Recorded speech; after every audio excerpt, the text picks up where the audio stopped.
નમસ્કાર વિદ્યાર્થી મિત્રો, આજે આપણે ધોરણ 11 ફિઝિક્સમાં ચેપ્ટર નંબર 5 જે ચાલી રહ્યું છે એમાં પોઈન્ટ નંબર 5.9 શું છે તો કે યંત્રશાસ્ત્રમાં સામાન્ય બળો. યંત્રશાસ્ત્ર મિકેનિક્સમાં લાગતા જે કંઈ બળ છે એ બધા જ બળની આપણે ચર્ચા કરીએ.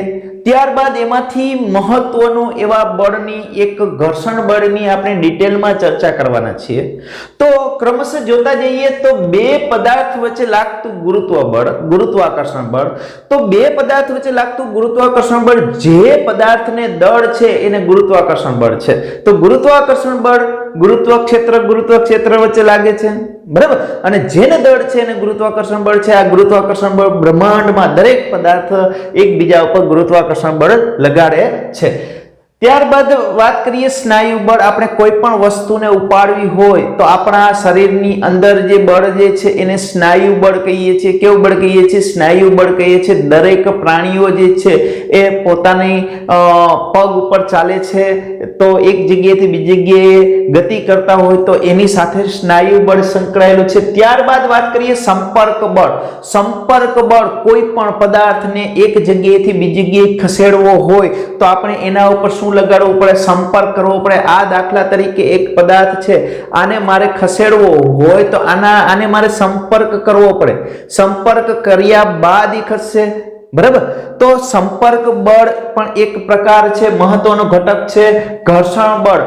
કોઈ પદાર્થ જ્યારે બે પદાર્થ હોય એની સપાટી જે છે એકબીજાની સાપેક્ષ ગતિ કરતી હોય અને સાપેક્ષ ગતિનો વિરોધ કરતું બળ ઘર્ષણ બળ, જેને આપણે ડિટેલમાં હમણાં ભણવાના છીએ. પુનઃસ્થાપક બળની વાત કરીએ તો સ્પ્રિંગ જ્યારે દબાયેલી હોય કે ખેંચાયેલી સ્પ્રિંગ હોય તો એ ખેંચાયેલી સ્પ્રિંગને ખેંચો તો એ પોતાની મૂળ સ્થિતિ પ્રાપ્ત કરવા પ્રયત્ન કરે, દબાવો તો એ વળી પાછી પોતાની મૂળ સ્થિતિ પ્રાપ્ત કરવા પ્રયત્ન કરે. એવું એક સ્પ્રિંગની અંદર લાગતું બળ, દબાયેલી કે ખેંચાયેલી સ્પ્રિંગમાં લાગતું બળ છે, જેને પુનઃસ્થાપક બળ કહીએ છીએ. તણાવ બળની વાત કરીએ. કોઈ દોરી હોય, દોરીના છેડે વજન લટકાવવામાં આવે તો દોરીના દરેક બિંદુ વચ્ચે તણાવ બળ લાગે છે. એકબીજાની વિરુદ્ધ દિશામાં દોરી જે છે, દાખલા તરીકે આધાર છે એના નીચે વજન લટકાવેલો છે તો આ દોરીના દરેક બિંદુ ઉપર એકબીજાની વિરુદ્ધ દિશામાં તણાવ બળ T લાગે છે.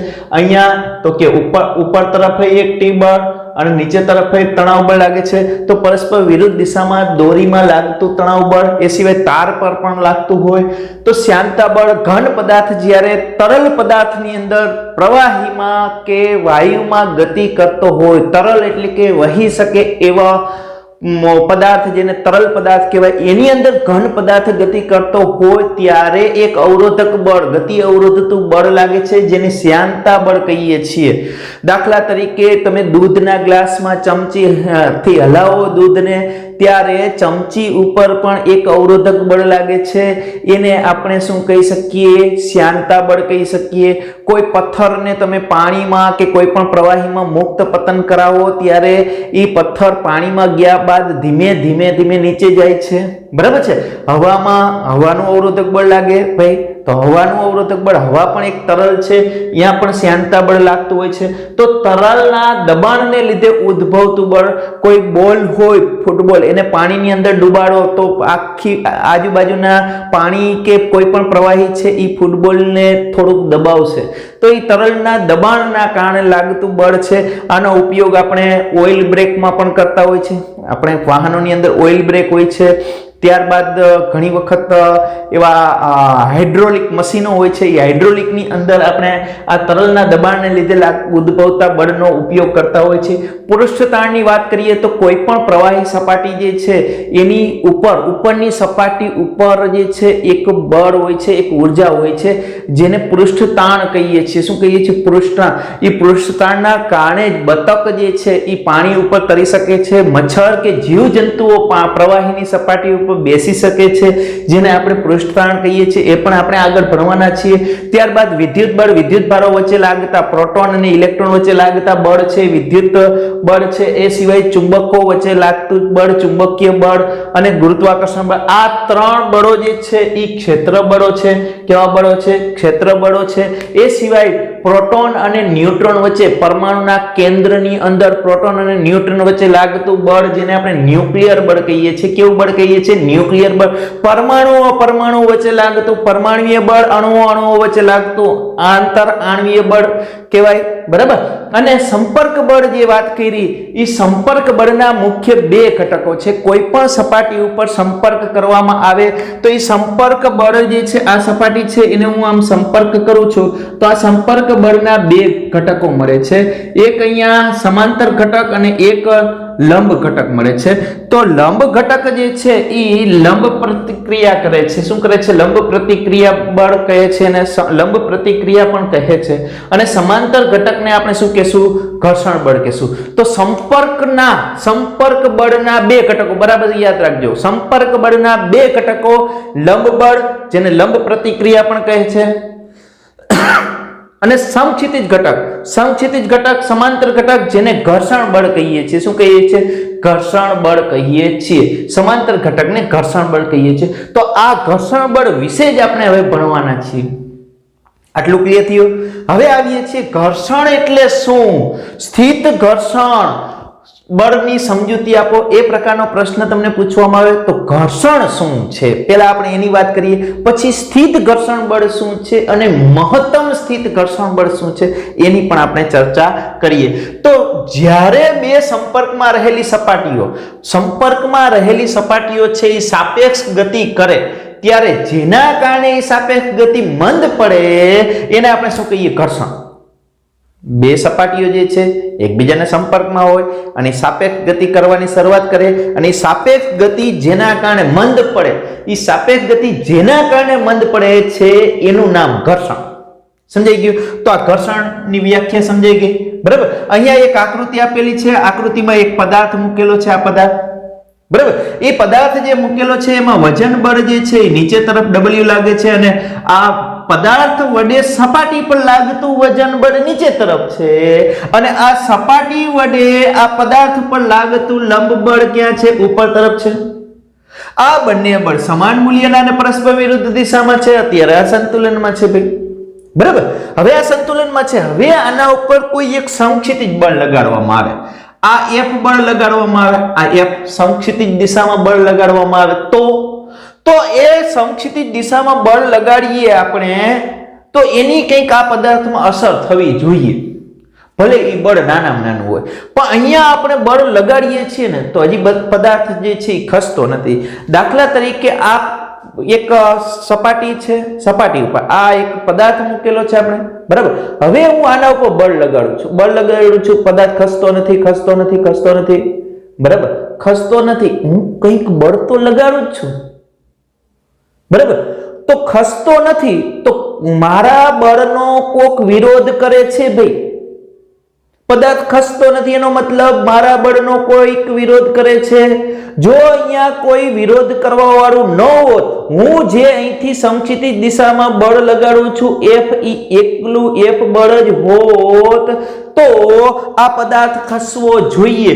એટલે કે જો એકલું બળ લાગતું હોત, આપણે જે સમક્ષિતિજ બળ લગાડીએ છીએ એ એકલું જ બળ લાગતું હોત તો એ બળ ગમે તેટલું નાનું હોય તો પણ એ પદાર્થમાં F/m, F = ma, તો A = શું થાય? F/m. આ સૂત્ર મુજબ એમાં પ્રવેગ ઉદ્ભવવો જોઈએ.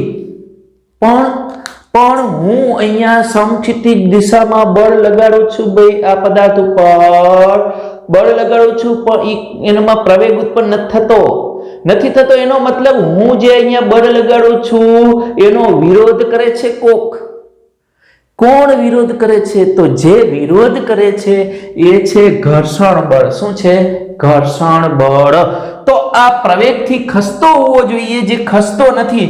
જો પદાર્થ સ્થિર હોય તો F ની વિરુદ્ધ કોઈ સમક્ષિતિજ બળ જે છે એ અસ્તિત્વ ધરાવે છે. F ની વિરુદ્ધ સમક્ષિતિજ બળ કોઈ અસ્તિત્વ ધરાવે છે. શું કરે છે તો કે એના કારણે જ ચોખ્ખું બળ શૂન્ય થાય છે. એટલે કે હું અહીંયા જે બળ લગાડું છું સમક્ષિતિજ બળ, એના કારણે આમાં પ્રવેગ ઉત્પન્ન ન થતો. હું લગાડું છું, તમને એવું લાગતું હશે સાહેબ ખાલી આંગળી અડાડે છે, પણ નહીં, હું કંઈક બળ લગાડું છું આમાં પણ એટલું બધું નથી લગાડતો, થોડું થોડું બળ લગાડું છું, જેના કારણે હજી ખસતો નથી. એનો મતલબ શું? ચોખ્ખું બળ શૂન્ય છે. ચોખ્ખું બળ શૂન્ય છે તો સમક્ષિતિજ દિશામાં એક બળ લાગે છે. તો આ બળ અને આ બળ જે છે એ બે કેવા? સમાન અને પરસ્પર વિરુદ્ધ હશે, એટલે ચોખ્ખું બળ કેવું છે? શૂન્ય. બરાબર. એના ઉપરથી આપણે હવે સ્થિત ઘર્ષણ બળની વ્યાખ્યા આપીએ તો બરાબર સમજો. સ્થિત ઘર્ષણ બળની વ્યાખ્યા આપીએ તો સમક્ષિતિજ સપાટી પર, એટલે આ એક સમક્ષિતિજ સપાટી છે. એ સમક્ષિતિજ સપાટી પર સ્થિર રહેલા પદાર્થને, સ્થિર રહેલો પદાર્થ છે, એ સ્થિર રહેલા પદાર્થને બાહ્ય બળ લગાડતા, અહીંથી આપણે બાહ્ય બળ લગાડતા, તે પદાર્થ તરત જ ગતિમાં આવતો નથી. આપણે બાહ્ય બળ લગાડીએ છીએ પણ એ પદાર્થ તરત ગતિમાં આવતો નથી. તો પરંતુ બાહ્ય બળનો શું કરે છે? વિરોધ કરતો સપાટીને સમાંતર દિશામાં એક ઘર્ષણ બળ લગાડે છે. તેને આપણે શું કહીએ છીએ? સ્થિત ઘર્ષણ બળ કહીએ છીએ. બરાબર. શું? ફરીથી સમક્ષિતિજ સપાટી પર એક સ્થિર રહેલો પદાર્થ છે. આ સ્થિર રહેલા પદાર્થ ઉપર બાહ્ય બળ લગાડવા છતાં એ પદાર્થ જે છે એના ઉપર ખસતો નથી, એટલે કે તરત જ એ ગતિમાં આવતો નથી. પરંતુ બાહ્ય બળનો શું? વિરોધ કરતો સપાટીને સમાંતર દિશામાં, બાહ્ય બળ જે છે એનો વિરોધ કરતો આ સપાટી જે છે ને, આ સપાટી, એ સપાટીને સમાંતર વિરુદ્ધ દિશામાં એક બળ લગાડે છે, જેને આપણે શું કહીએ છીએ? વિરુદ્ધ દિશામાં ઘર્ષણ બળ લગાડે છે, એને આપણે સ્થિત ઘર્ષણ બળ કહીએ છીએ. બરાબર સમજો. સ્થિત ઘર્ષણ બળ આ ખાલી સ્થિર છે ને ત્યારે એની પાસે સ્થિત ઘર્ષણ બળ નથી. ઘણા સ્થિત શબ્દ ઉપરથી એવું સમજે કે આ સ્થિર છે ને એટલે ઘર્ષણ બળ છે. અત્યારે આ પદાર્થ સ્થિર હોય, કોઈ બાહ્ય બળ અસ્તિત્વ ધરાવતું નથી, ત્યારે એમાં ઘર્ષણ બળ પણ અસ્તિત્વ ધરાવતું નથી. તો આમાં ઘર્ષણ બળ અસ્તિત્વમાં ક્યારે આવે છે? તો કે જ્યારે તમે આના ઉપર બાહ્ય બળ લગાડવાની શરૂઆત કરો, આના ઉપર બાહ્ય બળ લગાડવાની શરૂઆત કરો છો ત્યારે એ બાહ્ય બળનો વિરોધ કરતું બળ અસ્તિત્વમાં જે આવે છે એને આપણે ઘર્ષણ બળ કહીએ છીએ. બરાબર સમજો. ઘર્ષણ બળ આ સ્થિર છે ત્યારે એમાં ઘર્ષણ બળ નથી, આવી ભૂલ ન કરતા. તો ઘર્ષણ બળ અસ્તિત્વમાં ક્યારે આવે છે? તો કે જ્યારે આપણે એના ઉપર બાહ્ય બળ લગાડવાની શરૂઆત કરીએ છીએ ત્યારે એમાં ઘર્ષણ બળ અસ્તિત્વમાં આવે છે. બરાબર. ત્યારે એમાં શું? ઘર્ષણ બળ છે એ અસ્તિત્વમાં આવે છે. તો આપણે મહત્તમ સ્થિત ઘર્ષણ બળ, બરાબર સમજો, મહત્તમ સ્થિત ઘર્ષણ બળની વ્યાખ્યા દેવાના છીએ. તો મહત્તમ સ્થિત ઘર્ષણ બળની વ્યાખ્યા દેશું. એટલે મહત્તમ સ્થિત ઘર્ષણ બળ કેને કેવું? બરાબર સમજો.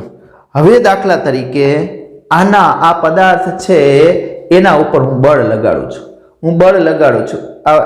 આની મદદથી હું બળ લગાડું છું. સમજવાનો પ્રયત્ન કરજો. આ બળ લગાડું છું, હજી પદાર્થ ખસતો નથી. બળ લગાડું છું, ખસતો નથી. મેં 1 ન્યૂટન બળ લગાડ્યું, પદાર્થ નથી ખસતો. 2 ન્યૂટન બળ લગાડ્યું, પદાર્થ નથી ખસતો. 3 ન્યૂટન બળ લગાડ્યું, પદાર્થ નથી ખસતો. 3.5 ન્યૂટન લગાડ્યું, નથી ખસતો. અને 4 ન્યૂટને એ પદાર્થ જે છે એ ખસવાની શરૂઆત કરે છે. આ 4 ન્યૂટને ખસવાની શરૂઆત કરે છે. તો 1 ન્યૂટને નથી ખસતો, તો એ ઘર્ષણ બળ છે પણ મહત્તમ સ્થિત ઘર્ષણ બળ નથી. 1 ન્યૂટન બળ લગાડું છું તો સામે 1 ન્યૂટન જેટલું ઘર્ષણ બળ લગાડે છે. 2 ન્યૂટન લગાડું છું તો સામે 2 ન્યૂટન જેટલું ઘર્ષણ બળ લગાડે છે. 3 ન્યૂટન બળ લગાડું છું તો સામે 3 ન્યૂટન જેટલું ઘર્ષણ બળ લગાડે છે. પણ 3.5 ન્યૂટન બળ લગાડતા એ ખસવાની શરૂઆત કરે છે. એટલે કે 4 ન્યૂટને તો ખસતો થઈ જાય છે, ગતિ કરવા લાગે છે. તો અહીંયા આ 4 ન્યૂટને ગતિ કરે છે, એટલે કે 3.5 ન્યૂટનની ગતિની શરૂઆત કરે છે. તો આનું મહત્તમ સ્થિત ઘર્ષણ બળ 3.5 ન્યૂટન કહેવાય. સમજાય છે? તો મહત્તમ સ્થિત ઘર્ષણ બળ કેટલું કહેવાય? 3.5 ન્યૂટન કહેવાય. ક્લિયર? તો આ પદાર્થ જે છે એ શું કરે છે? અપેક્ષિત ગતિનો વિરોધ કરે છે. ઓછું બળ લગાડો. અત્યારે ફરીથી આ કન્ફ્યુઝન ન થતા, અહીંયા ઘર્ષણ બળ નથી અત્યારે. હવે શું? તમે 1 ન્યૂટન બળ લગાડો, જો અહીંયા ઘર્ષણ બળ ન હોત તો એ 1 ન્યૂટનના કારણે ગતિ કરતો હતો. હવે અસ્તિત્વમાં આવ્યું ઘર્ષણ બળ. બાહ્ય બળ જ્યારે લગાડીએ છીએ ત્યારે એ કંઈક અસ્તિત્વમાં આવે છે, એને ઘર્ષણ બળ કહીએ છીએ. તો એ અપેક્ષિત ગતિનો વિરોધ કરે છે. 1 ન્યૂટન, 2 ન્યૂટન, 3 ન્યૂટન એ અપેક્ષિત ગતિનો વિરોધ કરે છે. 3.5 ન્યૂટન એ ગતિ કરવા લાગે છે ભાઈ, બરાબર. તો 3.5 ન્યૂટને એ ગતિ કરવા લાગે છે. તો એ અપેક્ષિત ગતિનો વિરોધ કરે છે અને 3.5 ન્યૂટને ગતિ કરે છે, જેને આપણે મહત્તમ સ્થિત ઘર્ષણ બળ કહીએ છીએ. મહત્તમ સ્થિત ઘર્ષણ બળ જ્યારે પદાર્થ ગતિની શરૂઆત કરે ત્યારે, એટલે કે જે મહત્તમ બાહ્ય બળના કારણે પદાર્થ ગતિની શરૂઆત કરતો હોય તે બાહ્ય બળને શું કહે છે? મહત્તમ સ્થિત ઘર્ષણ બળ કહે છે. આ મહત્તમ સ્થિત ઘર્ષણ બળ ક્ષેત્રફળ પર આધારિત નથી. હા, આવું કહેવાની કેમ જરૂર ભાઈ ક્ષેત્રફળ પર આધારિત નથી? કેમ કે આપણી મેન્ટાલિટીમાં એવું ઘૂસેલું હોય કે દાખલા તરીકે આ એક દળ ધરાવતો પદાર્થ છે. હવે એટલું જ દળ ધરાવતો આ પદાર્થ છે. હવે આ બે પદાર્થ છે. તો આપણી માન્યતા એવી હોય કે આ પદાર્થ જે છે એની સપાટી મોટી છે અને આની સપાટી વધારે. તો આ સપાટી અને આ સપાટી બે એકબીજાના સંપર્કમાં આવે છે તો મોટી સપાટી સંપર્કમાં આવે છે, અને આની તો આટલી સપાટી જ સંપર્કમાં આવે છે. તો તમે કહેશો હું આમાં 5 ન્યૂટન બળ લગાડું છું તો આ ખઈશો 4 ન્યૂટને ખસવાની શરૂઆત કરે છે, આ 4 ન્યૂટનને ખસવાની શરૂઆત કરે છે. બે દળ સરખું છે, દળ સમાન દળ ના હોય ત્યારની વાત છે. દળ સરખું છે તો આનું ક્ષેત્રફળ મોટું છે, આનું ક્ષેત્રફળ ઓછું છે. તો તમે કહેશો સાહેબ આ ક્ષેત્રફળ મોટું છે ને તો સપાટી વચ્ચે વધારે ઘસાય, વધારે સપાટી મળે ને તો ઘર્ષણ બળ વધારે લાગતું હશે. તો એ માન્યતા ખોટી છે, એ માન્યતા ખોટી છે. તો શું દળ સરખું છે, દળ ઉપર આધાર રાખે છે, એટલે કે આપણે વજન ઉપર આધાર રાખે છે, પણ સપાટીના ક્ષેત્રફળ પર આધારિત નથી. આ સપાટીના ક્ષેત્રફળ પર આધારિત નથી. ક્ષેત્રફળ મોટું હોય કે ક્ષેત્રફળ નાનું હોય, ઘર્ષણ બળ છે એ ક્ષેત્રફળ પર આધારિત નથી. બરાબર યાદ રાખજો, ક્ષેત્રફળ પર આધારિત નથી. એટલે આપણે એમાં કન્ફ્યુઝન થાય નહીં. તો મહત્તમ સ્થિત ઘર્ષણ બળ એ ક્ષેત્રફળ પર આધારિત નથી. તો શેના પર આધારિત છે? લંબ બળ એટલે લંબ બળ અને વજન બળ સામસામે હોય છે ભાઈ. લંબ બળ ઉપર આધાર છે એનો મતલબ વજન બળ પર પણ આધાર છે. વજન બળ એટલે mg, m એટલે દળ પર પણ આધાર છે. ક્લિયર? તો લંબ બળના સમપ્રમાણમાં હોય છે, એટલે Fs મેક્સિમમ ચલે છે n. આ ચલની નિશાની કાઢી અને અચળાંક મૂક્યો, એ અચળાંકને આપણે કહીએ છીએ μsn કહીએ છીએ. શું કહીએ છીએ? μsn. ક્લિયર? μsn કહીએ છીએ. આ અચળાંક શું છે? μs નું નામ છે સ્થિત ઘર્ષણાંક. શું છે? સ્થિત ઘર્ષણાંક.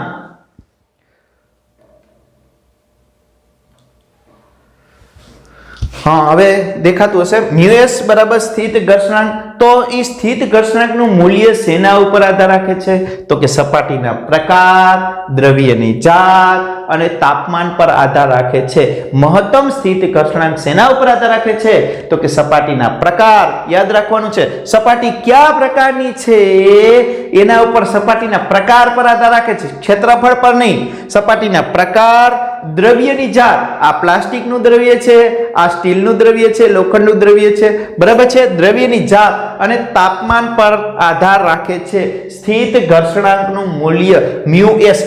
જ્યારે સ્થિર હોય ત્યારે એના માટેનો શું છે? s વાપરીએ છીએ. તો μs સ્થિત ઘર્ષણાંક, સપાટીના પ્રકાર, દ્રવ્યની જાત અને તાપમાન પર આધાર રાખે છે. પરિમાણ રહિત અને એકમ રહિત હોય છે. આ સ્થિત ઘર્ષણાંક એ ગુણોત્તર છે. કોનો ગુણોત્તર છે? તો કે મહત્તમ સ્થિત ઘર્ષણ બળ અને લંબ બળ, બે બળનો ગુણોત્તર છે. ગુણોત્તર છે એટલે એને પરિમાણ હોતું નથી અને એકમ હોતો નથી. સ્થિત ઘર્ષણાંક જે છે એનું મૂલ્ય 0.01 થી 1.5 ના ગાળા સુધીનું હોય છે.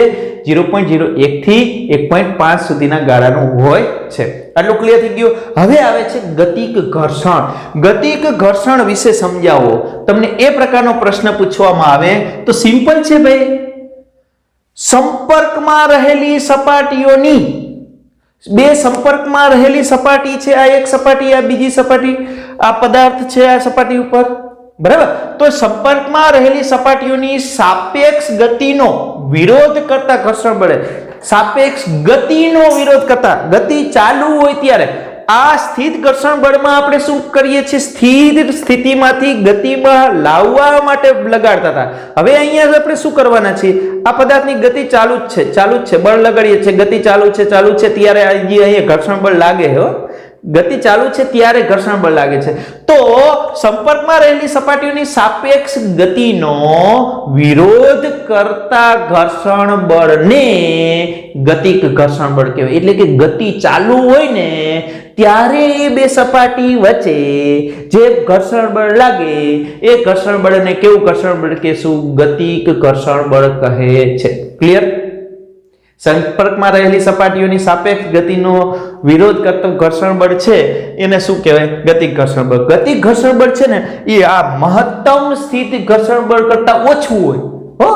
જ્યારે તમને ખબર છે, જ્યારે વાહન જે છે એ સ્થિર હોય, ધક્કો મારવાનો હોય, તો સ્થિર સ્થિતિમાંથી જ્યારે ગતિમાં એકવાર ચાલુ થઈ જાય, ગતિમાં આવી જાય, પછી ઓછા બળની જરૂર પડે. કોઈ પણ વસ્તુને ખસેડવી હોય, આ જે છે આને આપણે ખસેડવી છે, અહીંયા સ્થિર સ્થિતિમાંથી ગતિમાં લાવવા માટે મહત્તમ સ્થિત ઘર્ષણ બળ જોઈએ છે, મહત્તમ બાહ્ય બળ. પછી ગતિ ચાલુ થઈ જાય પછી ઓછા બળની જરૂર પડે, બરાબર. એટલે ગતિક ઘર્ષણ બળ જે છે એ મહત્તમ સ્થિત ઘર્ષણ બળ કરતા ઓછું હોય છે, આ ઓછું હોય છે, મહત્તમ સ્થિત ઘર્ષણ બળ વધારે હોય છે.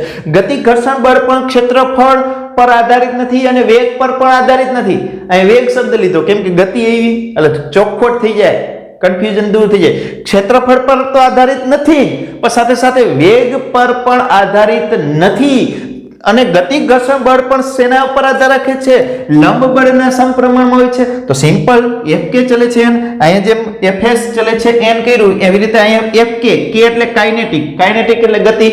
તો ગતિ Fk ચલે છે, ચલની નિશાની કાઢી તો બરાબર કરીને મ્યુ k મૂક્યા. મ્યુ k ને શું કહે છે, ગતિક ઘર્ષણાંક કહે છે. મ્યુ k ને શું કહે છે, ગતિક ઘર્ષણાંક કહે છે. ગતિક ઘર્ષણાંકના મૂલ્યો શેના ઉપર આધાર રાખે, તો કે સપાટીના પ્રકાર અને દ્રવ્યની જાત પર આધાર રાખે છે. શેના ઉપર આધાર રાખે છે, સપાટીના પ્રકાર અને દ્રવ્યની જાત પર આધાર રાખે છે. આ ગતિક ઘર્ષણાંક પણ પરિમાણ અને એકમ રહિત છે, કેમ કે એ પણ ગુણોત્તર છે. કોનો ગુણોત્તર છે, આ બળના છેદમાં લંબ બળ, ગતિક ઘર્ષણ બળના છેદમાં લંબ બળ, એનો ગુણોત્તર છે.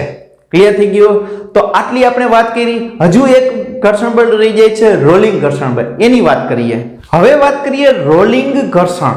રોલિંગ ઘર્ષણ બળ કોને કહેવાય, તો કે રોલિંગ ઘર્ષણ બળ જે છે ને એ પદાર્થ ગબડતો હોય ત્યારે લાગતું ઘર્ષણ બળ. દાખલા તરીકે આ એક કોઈ ગોળો છે, ગોળો હોય, વલય હોય કે રિંગ હોય, આવા કોઈ પણ પદાર્થ જ્યારે ગબડતો હોય,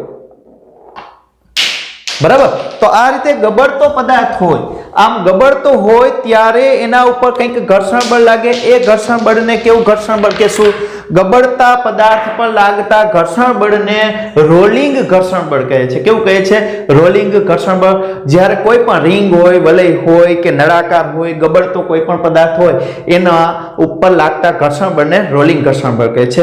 જ્યારે પદાર્થ ગબડતો હોય, આવી રીતે ગબડતો હોય ત્યારે એનો એક જ ભાગ, પદાર્થનો કોઈ એક જ બિંદુ સમતલ વચ્ચે, માત્ર એક જ બિંદુ વચ્ચે સંપર્ક હોય. આમાં જ્યારે ગતિ કરતો હોય ત્યારે એક બિંદુ જે છે એ સંપર્કમાં છે, વળી પાછું આમ ગતિ કરે ત્યારે બીજું બિંદુ સપાટીના સંપર્કમાં, એવું સમતલના સંપર્કમાં, આ બીજું બિંદુ, ત્રીજું બિંદુ, આવી રીતે ગતિ કરતો હોય ત્યારે અલગ અલગ બિંદુ જે છે એ સંપર્કમાં આવતા હોય, બરાબર. તો કોઈ એક જ બિંદુ સંપર્કમાં રહીએ, વળી પાછું બીજું બિંદુ, દરેક વખતે બિંદુ જે છે એ સંપર્ક બિંદુ બદલાઈ જતા હોય. આ રોલિંગ ઘર્ષણ બળ એ ક્ષેત્રફળ પર આધારિત નથી.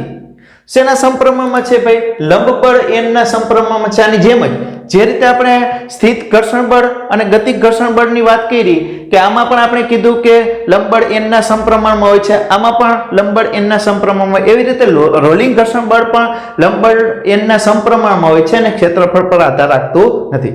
પછી દરેક ક્ષણે પદાર્થ, દરેક ક્ષણે, હમણાં કીધું એમ, દરેક ક્ષણે પદાર્થ અને સમતલ વચ્ચે માત્ર એક સંપર્ક બિંદુ હોય છે.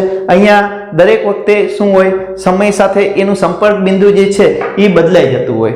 હવે સંપર્ક બિંદુ સતત બદલાઈ જતું હોવાથી આ બિંદુને સમતલની સાપેક્ષે ગતિ નથી, તેથી એ બિંદુને સમતલની સાપેક્ષે આમ ઘસડાતો નથી, બરાબર? ઘસડાઈને કરે તો એ ગતિક ઘર્ષણ બળ છે, આમ ગબડે તો રોલિંગ ઘર્ષણ બળ છે, સમજાય છે? ગબડે તો એ શું છે? રોલિંગ ઘર્ષણ બળ છે, નહીતર શું છે? ઘસડાઈને સ્થાનાંતર કરે તો એ ગતિક ઘર્ષણ બળ છે. તો એક સંપર્ક બિંદુ જે છે એ સંપર્કમાં હોય પણ ઈને કોઈ ઈ સંપર્ક બિંદુને સમતલની સાપેક્ષે ગતિ નથી, બરાબર? આવી આદર્શ સ્થિતિમાં શું હોય ખબર છે? સ્થિત ઘર્ષણ બળ અને ગતિક ઘર્ષણ બળ બે શૂન્ય હોય આવી આદર્શ સ્થિતિમાં. પણ અહીંયા ભાઈ રોલિંગ ઘર્ષણ બળ માં કંઈક ઘર્ષણ બળ તો લાગે જ છે, પણ અહીંયા સ્થિત ઘર્ષણ બળ કે ગતિક ઘર્ષણ બળ અસ્તિત્વ ધરાવતું નથી. છતાંય વ્યવહારમાં કંઈક ગતિ જે છે એ અવરોધાય છે, વ્યવહારમાં કંઈક અવરોધ નડે જ છે ગતિને. તો વ્યવહારમાં કંઈક અવરોધ નડે છે, એ અવરોધનું નામ આપણે શું પાડી દીધું? રોલિંગ ઘર્ષણ બળ. કેમ કે અહીંયા આદર્શ સ્થિતિમાં તો સ્થિત અને ગતિક ઘર્ષણ બળ તો શૂન્ય છે ભાઈ. તો કયું બળ અસ્તિત્વ ધરાવે છે? અવરોધાય છે તો ખરા જ વ્યવહારમાં. તો એ ઘર્ષણ બળનું નામ શું પાડી દીધું આપણે? રોલિંગ ઘર્ષણ બળ. હા, એમાં પણ આ રોલિંગ ઘર્ષણ બળ છે એ 100 કે 1000માં ભાગનું છે. કોના કરતા? સ્થિત ઘર્ષણ બળ કે ગતિક ઘર્ષણ બળ કરતા 1000માં ભાગનું, એટલું બધું ઓછું છે. એટલે આપણે આ રોલિંગ ઘર્ષણ બળ ઘણું બધું ઓછું હોવાના કારણે આપણે વ્યવહારમાં પણ ઘણો બધો ઉપયોગ કરતા હોય છે. આ રોલિંગ ઘર્ષણ બળનું ઉદ્ગમ જે છે એ સ્થિત ઘર્ષણ બળ અને ગતિક ઘર્ષણ બળ કરતા કંઈક જુદું છે અને જટિલ છે. રોલિંગ ઘર્ષણ બળનું ઉદ્ગમ જુદું છે કોના કરતા? સ્થિત ઘર્ષણ બળ કરતા અને ગતિક ઘર્ષણ બળ કરતા જુદું છે અને થોડુંક જટિલ છે, બરાબર? તો આ આપણે વાત કરી સ્થિત ઘર્ષણ બળ, ગતિક ઘર્ષણ બળ અને રોલિંગ ઘર્ષણ બળની. હવે આપણે વાત કરીએ ઘર્ષણના લાભ, ગેરલાભ અને ઉપાયની. તો ઘર્ષણ છે ને એ એક આગ જેવું છે. આગ ઘણી જગ્યાએ આપણે ખોરાક રાંધવા કે કોઈ પણ વસ્તુ ગરમ કરવા માટે આપણે આગની જરૂર પડે. એ સિવાય આગ ઘણી વખત ઘણી બધી વસ્તુને સળગાવી નાખે, બરાબર? આગ આપણે બાળી પણ શકે. એટલે આગ જે છે ઘણી જગ્યાએ ઈચ્છનીય છે અને અનિચ્છનીય પણ છે. એવું જ ઘર્ષણનું છે. ઘર્ષણનું શું છે તો કે ઘણી બધી જગ્યાએ ઘર્ષણ આપણને ઉપયોગી છે અને ઘણી બધી જગ્યાએ એ અનિચ્છનીય પણ છે, બરાબર? તો ઉપયોગી કઈ કઈ જગ્યાએ છે? કોઈ પણ વ્યક્તિ ચાલી શકે છે આરામથી, તો એ શેના કારણે? ઘર્ષણના કારણે ચાલી શકે છે. આપણે કાગળ ઉપર લખી શકીએ છીએ, એ પણ ઘર્ષણના કારણે. આપણી બોલપેન જે છે એ કાચ ઉપર નથી લખી શકતા, કેમ કે એમાં ઘર્ષણ નથી મળતું, એટલે ઇંક જે છે એની સાથે ચીપકતી નથી. કાગળ ઉપર લખીએ છીએ, હા, માર્કર કાચ ઉપર લખવું હોય, પ્લાસ્ટિક ઉપર લખવું હોય તો પરમેનન્ટ માર્કરની જરૂર પડે, બરાબર છે? તો એ ઘર્ષણના કારણે જ આપણે કાગળ ઉપર લખી શકીએ છીએ. અહીંયા બોર્ડ ઉપર હું લખું છું તો એ ઘર્ષણના કારણે, બરાબર છે? તો ઘર્ષણ જે છે એના કારણે જ આપણે એક જગ્યાએથી બીજી જગ્યાએ ચાલી શકીએ, લખી શકીએ છીએ. કોઈ પણ વાહન જે છે એક જગ્યાએથી બીજી જગ્યાએ ગતિ કરાવવું હોય તો પણ ઘર્ષણની જરૂર પડે. સંપૂર્ણ લીસી સપાટી હોય, એના ઉપર કાર ચલાવવી હોય તો ચલાવી શકવાના નથી. તો ટાયર જે છે એ ટાયર અને સપાટી વચ્ચે કંઈક ઘર્ષણ હોય તો જ એ ચાલી શકશે. એટલે તો ટાયર જે છે એમાં નકશી પાડેલી હોય, જેના કારણે કારને પૂરતા પ્રમાણમાં ઘર્ષણ મળી રહે અને એ આગળ વધી શકે. એટલે કે હા, ઘણા વિદ્યાર્થીઓ પ્રશ્ન કરતા હતા કારને આગળ જવા માટે ઘર્ષણ બળ કઈ રીતે ઉપયોગી છે? તો કે આગળ જવા માટે એ સ્થિત ઘર્ષણ બળ પૂરું પાડે. જ્યારે સંપર્કમાં હોય ત્યારે એ બે વચ્ચે ઘર્ષણ બળના કારણે ચીપકી શકે અને આ ટાયર જે છે ફરી શકે, એટલે કે કાર જે છે એ આગળ જઈ શકે. હા, પછી એને રોકે છે કોણ? તો કે એને રોકવા માટે ફરી પાછું રોલિંગ ઘર્ષણ અને ગતિક ઘર્ષણ કામ કરે છે. કયું? રોલિંગ ઘર્ષણ અને ગતિક ઘર્ષણ જે છે એને રોકવા માટે કામ કરે છે, અવરોધવા માટે કામ કરે છે. અને સ્થિત ઘર્ષણ જે છે એને આગળ જવા સપોર્ટ કરે છે. સ્થિત ઘર્ષણનો ભાગ જે છે એ બાહ્ય બળ પૂરું પાડે છે, પ્રવેગી ગતિમાં મદદરૂપ કરે છે કારને, બરાબર? તો લાભ પણ ઘણા બધા છે. સામે ગેરલાભની વાત કરીએ તો યંત્રો જે છે એના સ્પેર પાર્ટ છે એ ઘસાઈ જાય છે. હા, સ્પેર પાર્ટ જે છે એક વ્હીલ ઉપરથી પટ્ટા દ્વારા બીજા વ્હીલ ઉપર ઉર્જા આપવી હોય તો પછી લાભમય છે ઘર્ષણ બળ.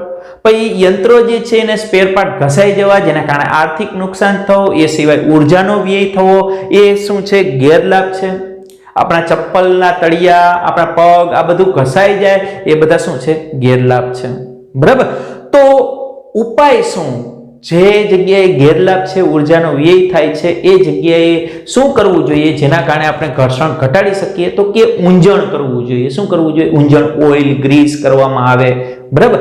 ઓઇલ કે ગ્રીસ કરવામાં આવે યંત્રની અંદર તો આ ઘર્ષણમાં જે છે એ આપણે ઘટાડો કરી શકીએ. એ સિવાય બોલ બેરિંગનો ઉપયોગ કરવામાં આવે, બેરિંગનો ઉપયોગ કરવામાં આવે. આ પ્રકારના આમાં વચ્ચે છરાઓ હોય, આવા ગોળ ગોળ ગોળ ગોળ એવા નાના નાના છરાઓ હોય, બરાબર? તો અહીંયા છરાઓ જે છે એ શું ફરતા હોય એકબીજાની સાપેક્ષે, એટલે કે રોલિંગ ઘર્ષણમાં કન્વર્ટ કર્યું હોય, એટલે રોલિંગ ઘર્ષણ ઓછું છે એટલે બોલ બેરિંગનો ઉપયોગ કરવામાં આવે, બરાબર?